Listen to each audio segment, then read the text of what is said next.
Mais un peu de repos au creux d'une main vaut mieux que 2 mains pleines de travail, d'un travail qui est course après le vent.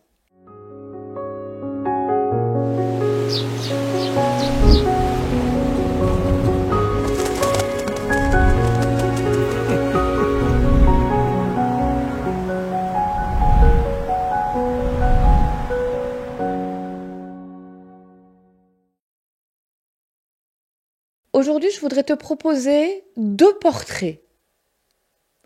Le premier, c'est d'un monsieur qui s'appelle Martin Shkreli. Je suis pas sûre que je l'ai bien prononcé.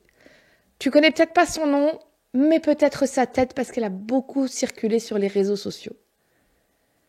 Il a été élu l'homme le plus détesté des États-Unis. C'est ce monsieur qui a multiplié par 50 le prix du Daraprim. C'était un médicament qui, selon l'OMS, est classé essentiel, qui peut soigner le sida, la toxoplasmose, la malaria. Et ce monsieur l'a fait passer de 13,50 € à 775 € le comprimé.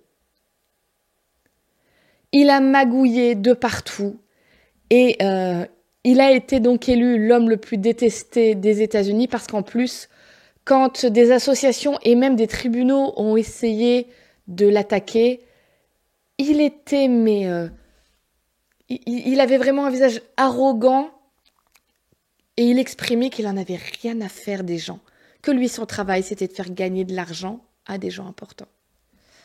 Et sauf que, au final, ces magouilles l'ont rattrapé et il a été condamné à 7 ans de prison et à 7 millions de dollars d'amende. Les mains pleines d'argent, pleines de travail, et se sont retrouvées vides, comme s'il n'y avait que du vent. Le deuxième portrait que je voudrais te donner, c'est celui d'un lycéen, toujours aux États-Unis, qui s'appelle Avi Schiffman. Et ce lycéen, pendant qu'il y a eu le Covid, il a créé un site pour permettre aux gens de dire s'ils étaient touchés et de créer des connexions avec les gens qu'ils avaient vus pour que ces autres personnes puissent savoir si elles risquaient d'être infectées.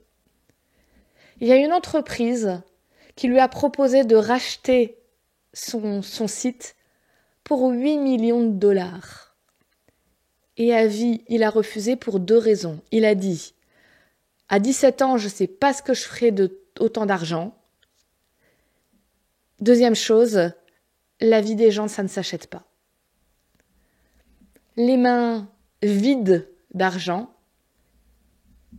mais probablement pleines d'autres choses.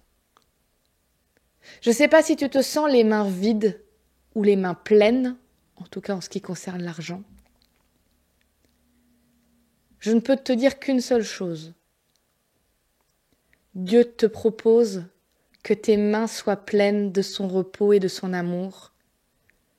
Et quand elles sont pleines de ça, tu n'auras jamais l'impression de manquer de rien.